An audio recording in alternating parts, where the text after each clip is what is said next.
Who would have thought that the simple act of holding a stranger's hand would change the destiny of a musical legend forever? When Elara knelt on the dirty subway floor to comfort the sobbing Mrs. Gable, the rushing crowd only saw a nuisance. They stepped over the old woman, mocking her frayed coat and confusion.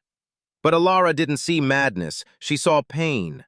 She had no idea that the trembling hand she held belonged to New York's most powerful aristocrat, or that this moment of kindness was about to unlock a hidden genius that the world had given up on.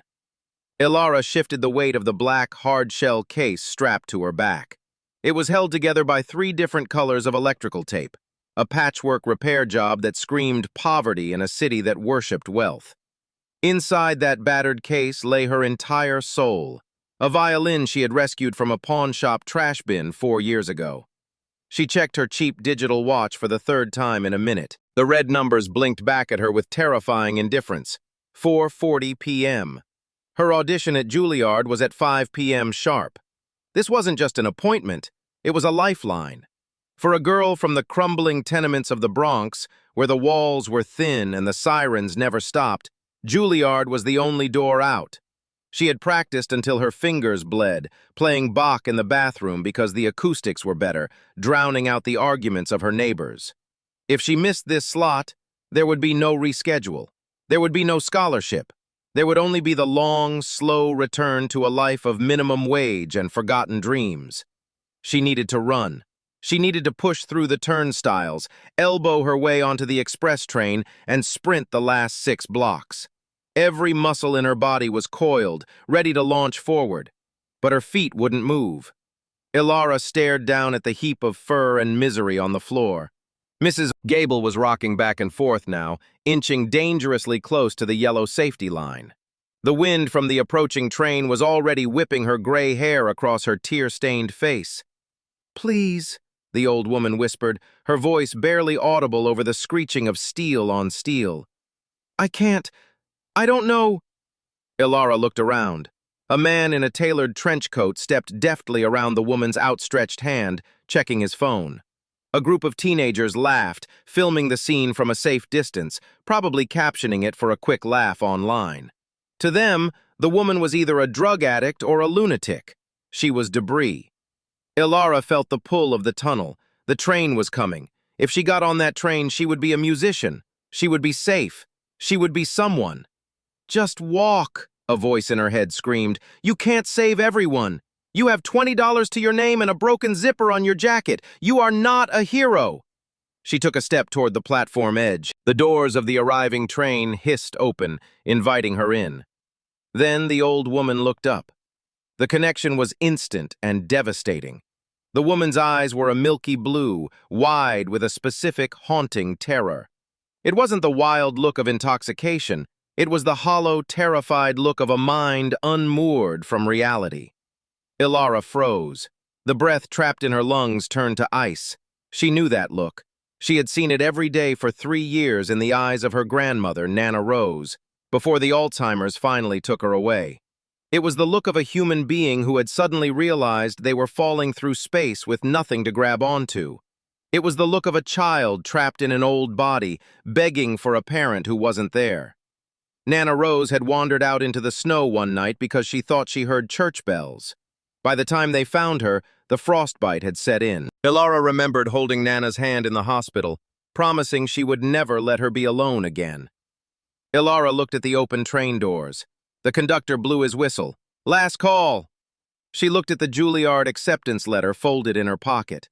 Then she looked at the woman's trembling hands, clutching that wooden box so tight her knuckles were white. "No," Elara whispered to the empty air. She didn't run for the train. Instead, she exhaled a breath that carried away her future. She unbuckled the straps of her violin case. The heavy weight slid off her shoulders, hitting the dirty floor with a dull thud. The train doors slammed shut. Elara watched them close, watching her reflection in the glass as the train pulled away, taking her dreams with it. She didn't look back. She turned to the woman, ignoring the stares of the commuters who were annoyed by the obstruction. Elara lowered herself to the ground, heedless of the gum and the grime ruining her only pair of good jeans. She positioned herself between the woman and the dangerous edge of the platform, creating a human shield. "It's okay," Elara said softly, her voice steady despite the breaking of her own heart. "I'm here. You aren't falling." The express train had vanished into the tunnel, leaving behind a vacuum of stale air and the returning roar of the station. But on the platform floor, the chaos was just beginning. Mrs. Gable wasn't calming down. If anything, the departure of the train seemed to sever her last connection to reality. She curled inward, her body folding like a withered leaf. Her muttering grew louder, faster, a frantic stream of consciousness that sounded like a broken code. "Measure 4, 72, no, the sharp! Where is the sharp?" Mrs. Gable gasped, her eyes darting wildly around the station, seeing ghosts in the pillars. 19, 18, crescendo, please! Elara knelt closer, disregarding the grime soaking into her jeans. She tried to speak, to offer soothing words, but she quickly realized that language was a bridge that had burned down long ago. Mrs. Gable couldn't hear, "It's okay." She was trapped in a loop of panic, her mind frantically searching for a pattern that was missing. That was when Elara saw the hand. Mrs. Gable's right hand, the one not clutching the wooden box, was moving. It wasn't the erratic tremor of Parkinson's or the shaking of fear, it was precise. The index finger tapped against the dirty tiles. 1, 2, 3. 1, 2, 3. Then a sweep of the wrist, then a sharp staccato tap. Elara frowned, tilting her head. She knew that movement. She had spent the last 10 years studying it. It wasn't a spasm, it was a time signature. Andante cantabile, Elara realized with a jolt. She's conducting. The old woman wasn't just muttering numbers. She was reciting measure counts. She was lost inside a piece of music, terrified because she couldn't find the next note. Her brain was a record player skipping on a scratched groove, and the silence of the station was deafening to her. Elara looked at her violin case. She looked at the station clock. 4:48 p.m. The audition was gone. The scholarship was gone. She was officially a failure in the eyes of the Juilliard admissions board. But she wasn't a failure here. Not yet. Without a word, Elara reached for her case. She unsnapped the latches. The sound was sharp in the immediate vicinity, causing Mrs. Gable to flinch, but Elara moved with slow, deliberate grace. She lifted her violin, a scratched, second-hand instrument that had been glued back together more times than she could count. To the world, it was junk wood. To Elara, it was her voice. She tightened the bow. She didn't tune the strings. She knew the E string was slightly flat, but there was no time. She tucked the instrument under her chin. She didn't choose a flashy concerto. She didn't choose the complex Paganini piece she had prepared for the judges. She chose Claude Debussy, Clair de Lune. Elara closed her eyes and drew the bow across the strings. The first note hung in the thick, humid air of the subway station like a drop of pure water falling into a puddle of oil. It was soft, melancholic, and achingly beautiful. The effect was instantaneous. At the sound of the first phrase, that gentle, rolling descent of notes that mimics moonlight on water, Mrs. Gable froze. Her muttering stopped mid-sentence. Her body, which had been vibrating with tension, went rigid, but not with fear, with recognition. Elara played on. She poured all the heartbreak of her missed audition, all the frustration of her poverty, and all the tenderness she felt for this stranger into the wood. The music swirled around them, creating a temporary sanctuary, an invisible bubble that pushed back the screech of the trains and the shouting of the commuters. Slowly, incredibly, Mrs. Gable turned her head. The milky haze in her blue eyes seemed to evaporate. The terror that had gripped her face smoothed out, replaced by a look of profound, childlike wonder. She looked at the violin. She looked at Elara's fingers dancing on the fingerboard. And then, she began to move. Mrs. Gable's hand, the one that had been tapping on the floor, rose into the air. She closed her eyes. Her wrist flicked gently, catching the rhythm of Debussy's masterpiece perfectly. She wasn't just listening, she was participating. A low, raspy sound escaped the old woman's throat. She was humming. It was weak and wavering, but it was on pitch. She knew every turn of the melody, every swell, every pause. For a moment, the subway station ceased to exist. There was no trash on the floor. There were no rats in the tracks.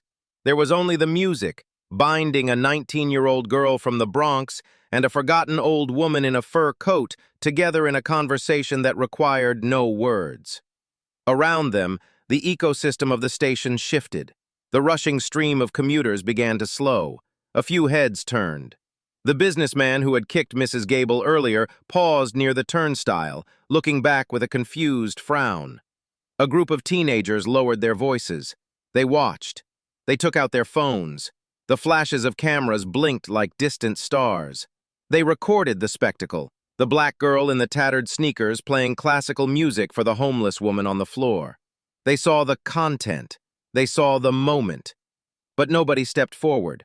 They formed a circle, a ring of spectators keeping a safe distance, separated by an invisible wall of apathy. They were consuming the tragedy as entertainment, captivated by the beauty of the scene, but unwilling to touch the grime of it. Elara didn't care about them. She didn't play for the cameras. She played for the woman whose hand was now conducting the air, the woman who was finally, after who knows how long, finding her way back home through the dark. The final notes of Clair de Lune were fading, hanging delicately in the air like smoke, when reality came crashing back in.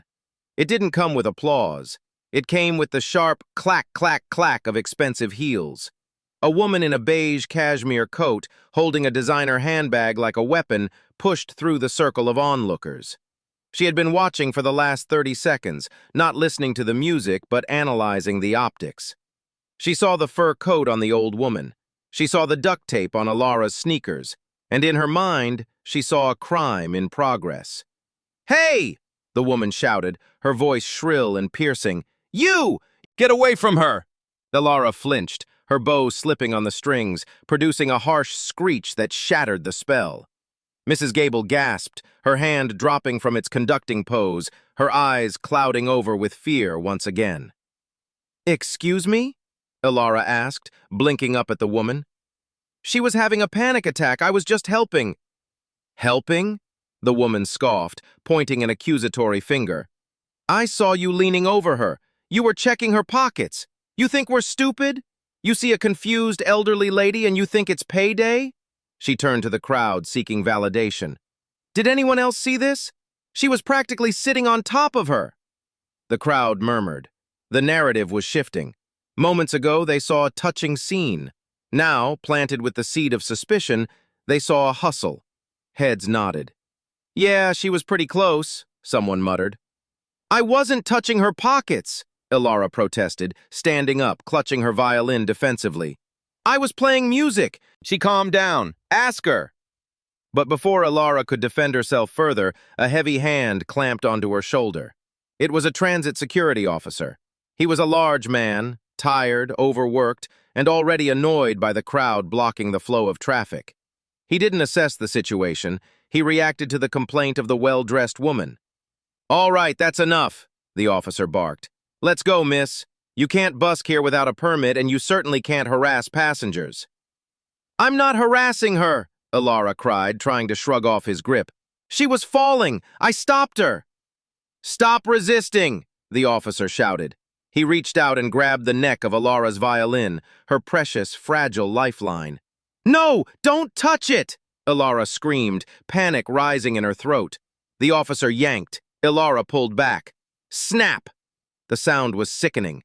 It wasn't loud like a gunshot, but to a musician it was worse. The E-string, the one she knew was old, the one she couldn't afford to replace, snapped under the tension. The wire coiled back, whipping Elara's hand, drawing a thin line of blood. The bridge of the violin popped out of place, clattering onto the dirty floor. Elara stared at her broken instrument in horror. The silence that followed was absolute. Then, a scream pierced the air. "No!" It wasn't Elara. It was Mrs. Gable. The frail old woman who hadn't spoken a coherent sentence in 20 minutes suddenly lunged forward. She grabbed the security officer's pant leg with surprising strength. Her face was twisted not in fear, but in pure, white-hot fury. "Leave her!" Mrs. Gable rasped, her voice cracking but fierce. She is... The music! Don't you touch the music! She tried to stand, to shield Elara, waving her wooden box like a club at the officer. Get away! Get away! Mrs. Gable shrieked, tears streaming down her face again. Barbarians! You are breaking the song! The security officer stepped back, startled by the old woman's aggression. Whoa, okay, calm down, lady. The woman in the beige coat rolled her eyes. See? She's clearly agitated. That girl probably threatened her. Officer, you need to remove that girl before she causes a heart attack. I didn't do anything, Elara sobbed, cradling her broken violin to her chest. I was helping her. Tell it to the station master, the officer grunted, regaining his composure. He grabbed Elara's arm again, rougher this time, dragging her away from Mrs. Gable. You're coming with me for disturbing the peace and soliciting. No, wait, she needs me, Elara yelled, looking back. Mrs. Gable was reaching out, her hand grasping at the empty air where Elara had been. She was wailing now, a sound of utter devastation. Come back, please!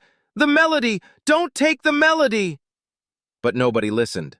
The woman in the beige coat smirked, feeling righteous. The officer dragged Elara toward the security booth, and the crowd just watched, filming the crazy lady screaming on the floor, completely unaware that they had just crushed the only beautiful thing that had happened in that station in years.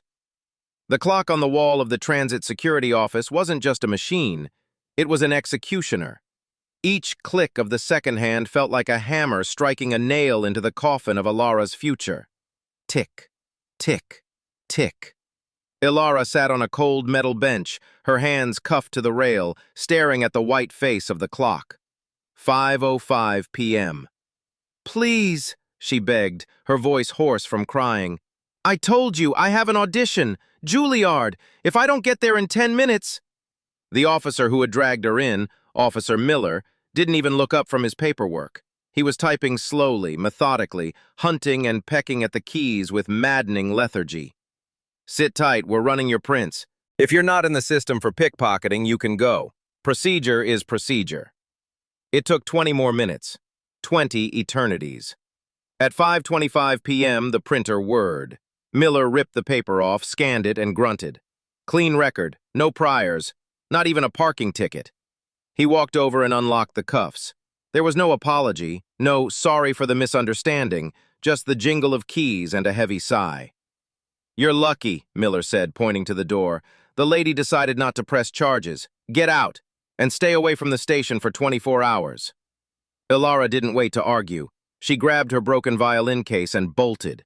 She burst out of the subway station and into the cold evening air of Manhattan. The rain had stopped, but the streets were slick and gray. Juilliard was 10 blocks away.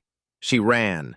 She ran until her lungs burned like fire. She ran until the duct tape on her sneakers peeled back, flapping against the wet pavement. She ignored the stitches in her side, ignoring the way her broken violin rattled sickeningly inside the case with every stride.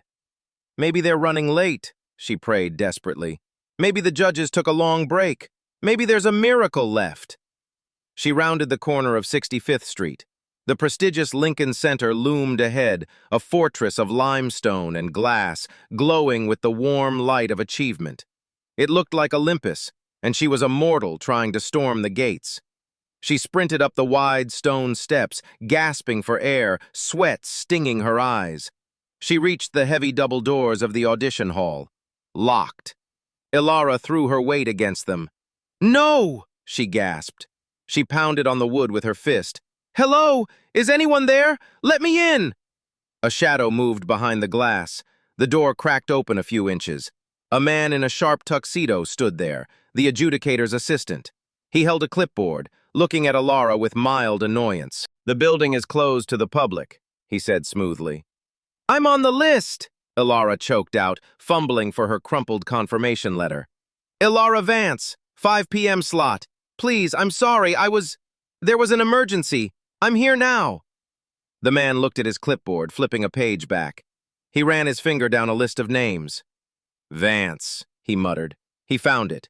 He pulled a red pen from his pocket and drew a crisp, final line through her name. You were marked as a no-show 30 minutes ago, Ms. Vance, he said, capping the pen. The judges have already packed up. The decisions are being finalized. Please, Elara begged, jamming her foot in the door before he could close it.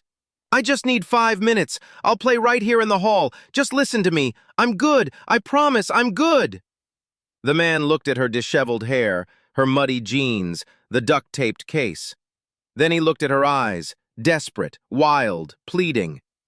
This is Juilliard, miss, he said coldly. We require discipline, punctuality, and professionalism. If you cannot manage a subway ride, you certainly cannot manage our curriculum. He stepped back. Better luck next year. The door clicked shut. The lock engaged with a heavy, final thud. Elara stood there for a long time, her hand still resting on the wood that separated her from her life.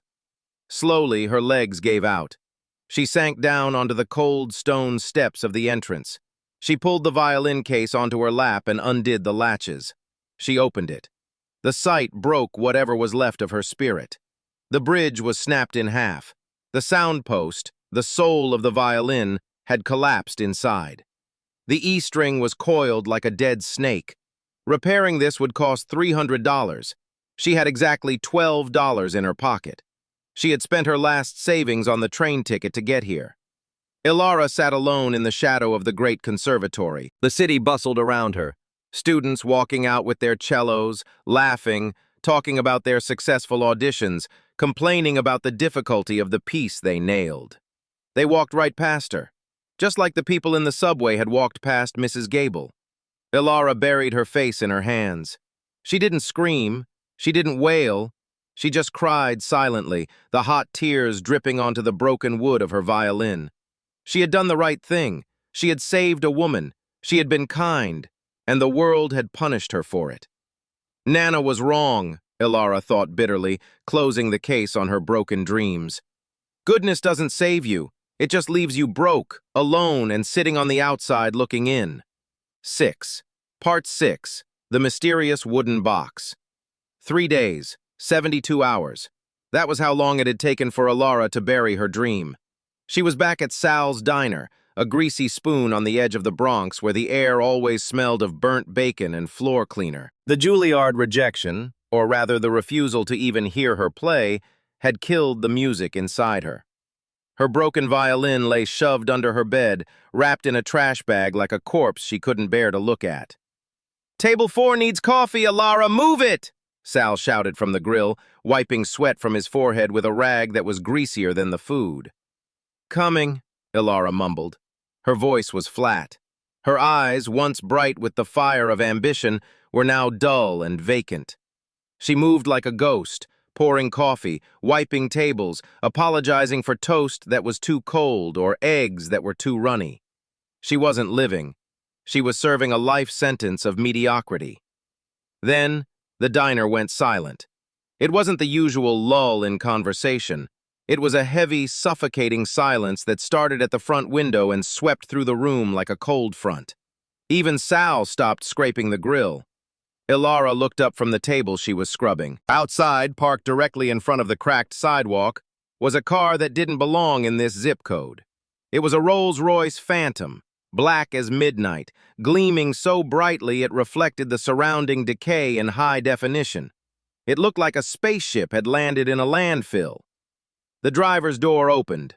A man stepped out. He wasn't a police officer.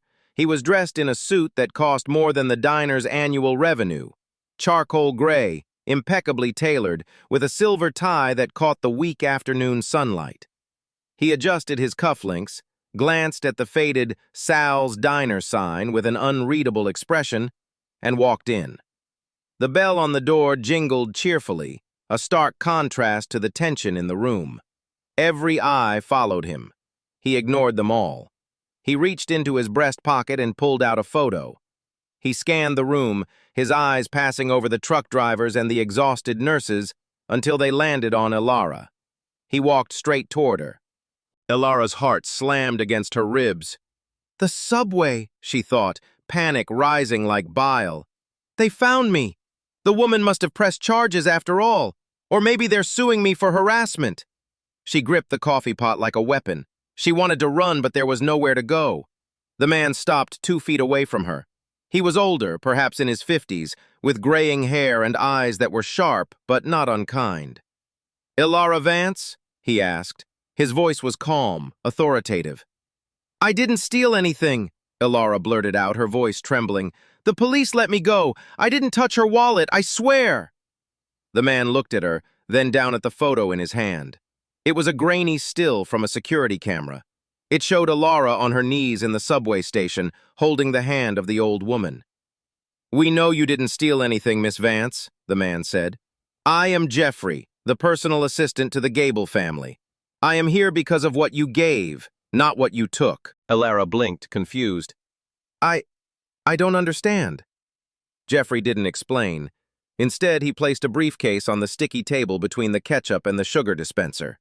He clicked the latches open and pulled out an object that made Elara's breath catch in her throat.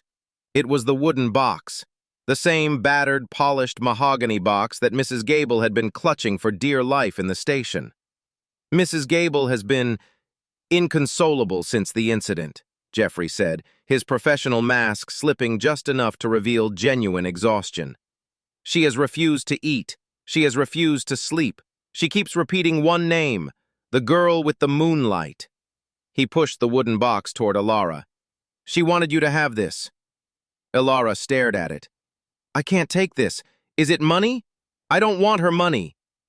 "It is not money," Jeffrey said softly. "It is her memory." With trembling fingers, Elara reached out. The wood was warm to the touch. She lifted the heavy lid. There were no diamonds inside. There were no pearls. Lying on a bed of crushed red velvet was a stack of paper, old paper. The edges were frayed and yellowed with age, smelling of vanilla and history. Elara picked up the top sheet. It wasn't a letter, it was sheet music. But it wasn't printed, it was handwritten. The ink was faded to a sepia brown, the notes scrawled with a frantic genius energy. There were crossouts, ink blots, and scribbles in the margins in French. Elara's eyes scanned the notation. She recognized the melody instantly. It was the piece she had played in the subway, Claire de Lune. Her eyes traveled to the bottom right corner of the page. The signature was faint but legible. Claude Debussy, 1890. Elara dropped the paper back into the box, pulling her hand away as if she had touched fire. She looked at Jeffrey, her mouth opening and closing wordlessly. "Is this," she whispered, her voice barely audible, "is this real?" "It is the original manuscript," Jeffrey confirmed solemnly. "One of the few drafts Debussy wrote by hand before it was published. It has been in the Gable family vault for 60 years. It is insured for $4 million. The diner spun around Elara. $4 million. Sitting on a table sticky with syrup. "Why?" Elara choked out. "Why would she give me this?" "Because," Jeffrey said, looking her dead in the eye. "She said you were the only one who knew how to read it. She said the others see paper, but you saw the soul." He closed the briefcase. "But this isn't just a gift, Miss Vance," Jeffrey added, reaching into his pocket again. "It's an invitation." He pulled out a heavy cream card embossed with gold. "Mrs. Gable doesn't want the manuscript back. She wants the violinist back." 7. Part 7. The Reveal. Elara stared at the invitation in her hand. The cream-colored card was heavy, textured like fabric, and smelled faintly of lavender and old money. The embossed gold letters didn't spell out a party or a gala. They simply read, "The Vance Estate." "I don't understand," Elara stammered, looking up at Jeffrey. The name on the card triggered a distant electric recognition in her brain. A name she had seen chiseled into marble above the entrance of the very building that had locked her out 3 days ago. Vance? Like the Vance Conservatory? Like the main concert hall at Juilliard? Jeffrey sighed, a sound that carried the weight of 1,000 kept secrets. He took the empty chair opposite her, disregarding the sticky syrup stain on the vinyl seat. "The woman you met in the subway," Jeffrey began, his voice lowered to a confidential murmur that forced the diner patrons to lean in, "is not Mrs. Gable. That was her husband's name, and she hasn't used it publicly in decades. You met Madame Eleanor Vance." Elara felt the blood drain from her face. The room seemed to tilt. "Eleanor Vance?" Elara whispered. The founder of the Juilliard String Program? The woman who commissioned the Centennial Symphony? The very same, Jeffrey nodded. She is the largest private patron of classical music on the East Coast. Or at least, she was. Elara covered her mouth with her hand. The irony was so sharp it felt like a physical blow. She had missed her audition, the one chance she had to enter the world Madame Vance had built, because she was busy saving Madame Vance herself from being kicked by commuters. She had sacrificed her entry into the kingdom to save the queen without ever knowing who she was holding. But she was in a subway station, Elara said, her mind racing. Alone, in a fur coat, screaming about numbers. Why? Jeffrey's expression softened into something deeply sorrowful. He looked out the window at the gleaming Rolls-Royce, then back at Elara. Dementia is a thief, Miss Vance. It does not care how much money you have in the bank or how many buildings bear your name. It steals everything. Madame Eleanor retired from public life 10 years ago. The papers said she wanted privacy. The truth is, she was beginning to forget the names of her children, then the names of her favorite composers, then how to speak. He paused, adjusting his silk tie. She has the best doctors in the world. We have nurses around the clock. But 3 days ago there was a lapse in security. A gate left open. She slipped out. Where was she going? Elara asked. She wasn't going anywhere, Jeffrey said. She was following a sound. She told us later, in a moment of clarity, that she heard a train whistle that sounded like a perfect C-sharp. She wanted to find the orchestra. She wandered into the subway thinking it was a concert hall. But when she got there, the noise, the chaos, the screeching brakes, it wasn't music, it was assault. Elara pictured the old woman huddled on the dirty floor, covering her ears. She was terrified. She was in hell, Jeffrey corrected. When we finally tracked her down at the security office, she was catatonic. The doctors tried sedatives. They tried therapy. For 3 days, she hasn't spoken a word. She just stares at the wall, shaking. He leaned forward, his intensity pinning Elara to her seat. Until this morning. Jeffrey pointed to the wooden box containing the manuscript. She woke up at 4 a.m. She sat up in bed and she spoke a complete sentence. She didn't ask for her doctor. She didn't ask for her son. God knows he's been hovering like a vulture waiting for the will reading. She asked for you. Me? Elara breathed. She said, bring me the girl with the angel hands, the one who stopped the noise. Jeffrey's eyes were pleading now. The professional veneer was gone. He was a man desperate to help the woman he had served for 30 years.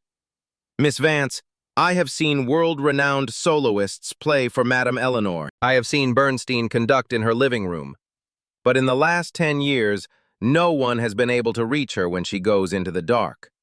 No medicine, no therapy. But you played a broken violin in a dirty subway station, and you brought her back.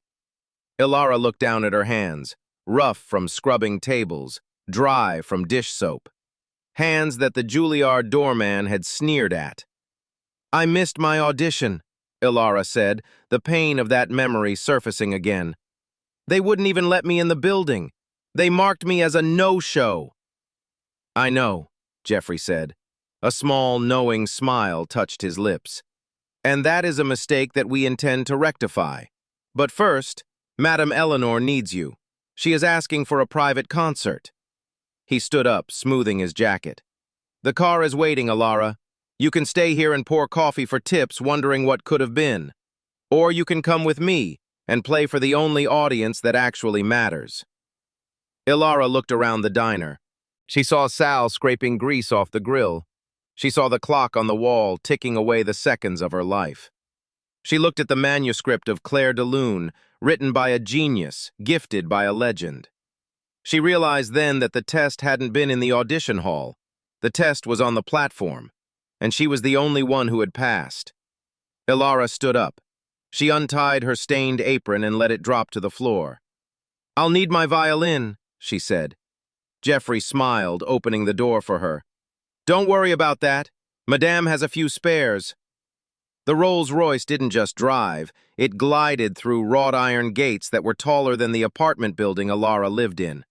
They wound up a gravel driveway lined with manicured hedges, finally stopping in front of a limestone mansion that looked more like a European embassy than a home. Jeffrey led Elara through the massive oak doors. She tried to wipe the diner grease off her hands onto her jeans, suddenly acutely aware of her stained t-shirt and the duct tape on her sneakers. Her footsteps squeaked on the marble foyer, a sound that echoed like an intruder alarm in the vast silence of the house. "The drawing room, Miss Vance," Jeffrey said, gesturing to a set of double doors. He pushed them open. The room was breathtaking. It smelled of beeswax and old paper. In the center stood a Steinway grand piano so polished it looked wet. The walls were lined with glass cabinets displaying instruments that belonged in a museum: cellos, violas, and violins resting on velvet pillows like sleeping royalty. But the room wasn't empty. 3 people stood by the fireplace holding crystal tumblers of scotch. They stopped talking immediately as Elara entered. A man in a pinstripe suit stepped forward, Madame Vance's nephew, Julian. He looked at Elara with the kind of sneer usually reserved for a cockroach found in a salad. "Jeffrey," Julian drawled, swirling his drink, "I thought I told you to hire a nurse, not a cleaner. We are in the middle of a family discussion regarding Aunt Eleanor's estate." "Miss Vance is not a cleaner, sir," Jeffrey said stiffly. "She is Madame's guest." "Guest?" A woman with pearls choked on her drink. "She looks like she just crawled out of a dumpster. Is this another one of Auntie's charity cases?"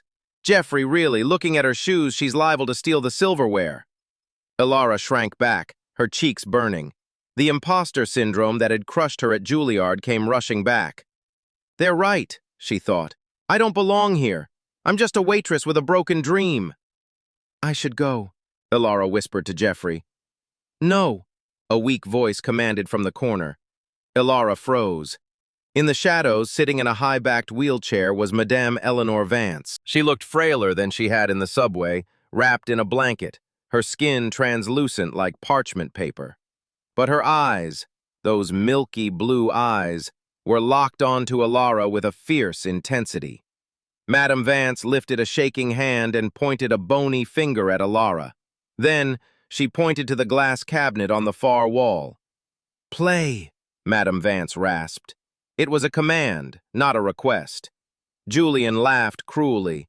"Play? Auntie, she can't play. Look at her hands. They're red and rough. She's probably never held an instrument in her life." He stepped in front of the cabinet to block it. "And she is certainly not touching the collection. That cabinet contains the Emperor. It's a 1715 Stradivarius. It's worth $10 million. I won't let a street urchin put her greasy fingerprints on my inheritance." Madame Vance didn't look at her nephew. She kept her eyes on Elara. She nodded once, a nod of total trust. Elara felt a spark ignite in her chest. It was the same spark she felt on the subway platform. It was the anger of being underestimated, mixed with the pure love of the art. Elara stepped past Julian. She didn't look at him. She looked at the glass case. "Open it, please," she said to Jeffrey. Jeffrey unlocked the cabinet. He reached in and took out the violin. The varnish glowed with a deep, rich amber fire. It hummed with energy even before it was touched. "Careful!" Julian shouted, reaching out to grab it. "If you scratch it, I'll sue you for every penny you'll ever make." Elara took the Stradivarius. It was lighter than air. It felt alive in her hands, vibrating with 300 years of history. She lifted the bow, a tourte bow, perfectly balanced. She tucked the $10 million instrument under her chin. She closed her eyes. She didn't need sheet music. The notes were burned into her soul. She didn't play a scale to warm up. She didn't hesitate. She dove straight into Clair de Lune. The first note didn't just fill the room. It conquered it. The sound that came out of the Stradivarius was unlike anything Elara had ever produced on her taped-up pawn-shop violin. It was rich, golden, and devastatingly clear. It sounded like weeping. It sounded like light. Julian's mouth snapped shut. The glass of scotch in his hand tilted dangerously, forgotten. Elara forgot the greedy relatives. She forgot the diner. She forgot the rejection letter. She was back in the subway station, holding the hand of a terrified old woman. She poured all of her pain, her sacrifice, and her empathy into the strings. The music swirled through the opulent drawing room, stripping away the pretension, the greed, and the judgment. For 3 minutes, there was no rich or poor. There was no help or heir. There was only the sublime, heartbreaking beauty of the music. As Elara played the final, lingering harmonic, she opened her eyes. The room was silent. Not the awkward silence of her arrival, but the reverent silence of a cathedral. Julian was staring at her, his face pale. He looked at Elara, then at the violin, unable to reconcile the girl in the dirty sneakers with the virtuoso who had just brought a piece of wood to life. But Elara didn't look at him. She looked at Madame Vance. The old woman was weeping silently, but she wasn't shaking anymore. She was smiling, a smile of pure, lucid joy. She raised her hand, not to conduct this time, but to reach out. "I knew it," Madame Vance whispered, her voice clear and strong in the quiet room. "The angel found her wings." The final note of Clair de Lune didn't just end, it evaporated, leaving a silence so profound that the crackling of the fireplace sounded like thunder. Elara stood by the piano, her chest heaving slightly, the $10 million Stradivarius resting against her collarbone. She lowered the bow. She expected Julian to yell. She expected the woman with the pearls to call security. She expected to be escorted out the back door. Instead, she heard a sound that defied the laws of the Vance household. Creak, shuffle, thump. Elara looked up. Julian dropped his glass, shattering it on the marble hearth, but he didn't even flinch at the noise. He was staring at his aunt. Madame Eleanor Vance was standing up. For 10 years, ever since the fog of dementia had begun to roll in, Eleanor had been confined to her chair, her legs atrophied by disuse and despair. Doctors had said she would never walk unaided again. But now, fueled by the adrenaline of the music and the clarity it had restored to her mind, she stood tall. She gripped the armrests of her wheelchair, her knuckles white, and pushed herself upright. She took one step toward Elara, then another, and then she began to clap. It wasn't a polite society applause. It was slow, heavy, and deliberate. Clap, clap, clap. "Auntie," Julian whispered, his voice trembling with genuine fear. You're walking." Madame Vance ignored him. She stopped 3 feet from Elara. Tears were streaming freely down her wrinkled cheeks, but her eyes were blazing with a blue fire that burned through the haze of her illness. "I have heard that piece played by the concertmasters of the London Philharmonic," Madame Vance said, her voice raspy but commanding. "I have heard it played in Paris, in Vienna, but I have never heard it played like that." She reached out and cupped Elara's face with her trembling hands. "You didn't just play the notes, child. You played the silence between them. That is where the pain lives, and that is where the healing begins." From the shadows near the bookshelf, a man stepped forward. He had been standing quietly in the corner, holding a glass of wine, witnessing the entire performance. It was Mr. Worthington, the dean of admissions at Juilliard, a close friend of the Vance family invited for the estate meeting. He was the man whose signature was stamped on the rejection list. He looked at Elara, then at the floor, his face flushing a deep, shameful crimson. He recognized her, not from the audition hall, but from the security footage Jeffrey had shown him earlier. He realized with a sickening lurch that the no-show he had dismissed without a second thought was the prodigy standing before him. "Eleanor," Mr. Worthington said, his voice thick with regret, I believe we made a terrible mistake. If she applies next semester, I will personally ensure—" "Next semester?" Madame Vance spun around, her voice cracking like a whip. "You think she needs your permission to be an artist, Charles? You locked your doors to her. You judged her by her shoes and her zip code. You, of all people, should know that music does not live in a building. It lives in the blood." She turned back to Elara. She looked at the Stradivarius in Elara's hands, the instrument that Julian had been so terrified to let a cleaner touch. "Julian," Madame Vance said without looking at her nephew, "get the case." The case?" Julian stammered. "Auntie, surely you aren't thinking of letting her borrow it? That is a national treasure." "I am not letting her borrow it," Madame Vance declared. "I am giving it to her." The room gasped. Julian looked like he had been shot. "You can't! It's the crown jewel of the estate! It belongs to the family!" "It belongs to the music," Madame Vance shouted, her voice echoing off the vaulted ceiling. "And this family has forgotten what that means. You see wood and varnish and dollar signs. She sees a voice." Jeffrey stepped forward, placing the velvet-lined case on the piano bench. He was smiling, a broad, genuine smile.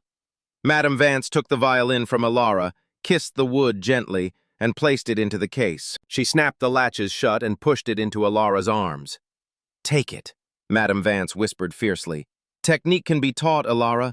Any conservatory can teach you scales. But a soul? A soul cannot be taught. You saved me with your soul when the world walked by.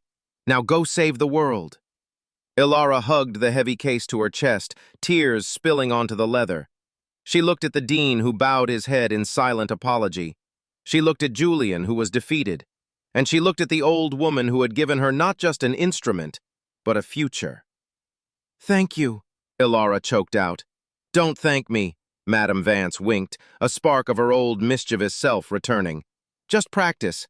You have a concert at Carnegie Hall to prepare for." 5 years later, the lights of the Royal Albert Hall in London were blindingly bright, hotter than the sun. The audience was a sea of darkness, thousands of people holding their breath, waiting. Elara Vance stood at center stage. She was no longer the girl in the duct-taped sneakers. She wore a gown of deep midnight blue velvet that cascaded around her like water. In her left hand, she held the Emperor Stradivarius, its amber varnish gleaming under the spotlights. But as she raised her bow, the camera zoomed in on her right wrist. There were no diamonds. There was no gold. Wrapped around her wrist was a cheap, colorful bracelet made of plastic pony beads, pink, yellow, and bright green. It was a bracelet her daughter Maya had made for her that morning, a reminder that no matter how high she climbed, her feet were still planted on the ground. Elara closed her eyes. She didn't play for the critics in the front row. She didn't play for the cameras broadcasting to millions. She played for the memory of a cold subway floor and a trembling hand. As the final note of her concerto soared into the rafters, the audience erupted. It wasn't just applause, it was a roar. Flowers rained down onto the stage. Elara never forgot the sound of being ignored. That's why she didn't just build a career, she built a ladder. Visual. Elara is walking through the halls of the foundation. She is surrounded by children, kids in hoodies, kids with worn-out shoes, kids holding battered instruments. She is fixing a boy's posture. She is handing a brand new cello to a girl who looks at it like it's a spaceship. She founded the Open Hand with one mission, to ensure that poverty never silences a genius. She pays for their lessons, their instruments, and their travel. But mostly, she pays them with attention. We are back in the New York City subway station. It is rush hour again. The noise is deafening. Elara is there. She isn't wearing her gown, she is wearing jeans and a simple coat. She is standing next to a young boy, maybe 10 years old, who is busking with a plastic bucket for a drum. People are rushing past him, ignoring him, just as they had ignored Mrs. Gable. Elara stops. She doesn't drop a coin in his cup. She opens her case. She takes out the $10 million Stradivarius. She kneels down next to the boy on the dirty concrete. She nods at him. He starts a beat on his bucket. She joins in, weaving a soaring classical melody over his street rhythm. The music is electric. It cuts through the noise of the trains. One person stops, then two, then a crowd. The phones come out. But this time, they aren't filming a tragedy. They are filming a connection. Elara looks at the boy and smiles. He smiles back, his eyes lighting up. He isn't invisible anymore. The world is full of noise. It's easy to walk by. It's easy to look away. But the most powerful thing you can do is stop. Because when you open your hand to lift someone up, you never know whose life you're really saving. It might just be your own.